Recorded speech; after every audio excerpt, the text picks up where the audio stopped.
ভাবনার মধ্যে, আপনার চিন্তার মধ্যে একটা স্পেসিফিক ভাইব্রেশন এবং স্পেসিফিক ফ্রিকোয়েন্সি আছে। মনে মনে চিন্তা করুন।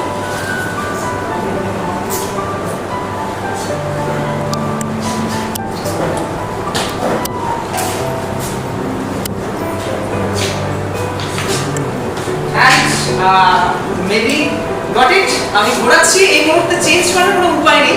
সুতরাং আমি একটা জিনিস লিখে নিয়েছি এখানে, কেউ বলবেন না। অ্যান্ড আপনাকে যদি আউট লাউড সবার সামনে চিৎকার করে বলতে বলা হয় আপনার থটসটা কি, আপনি নিশ্চয়ই বলতে পারবেন। সো আমি এটা কাউন্ট করব না, এভরিওয়ান কাউন্ট 1। সবাই একসাথে 1 2 and 3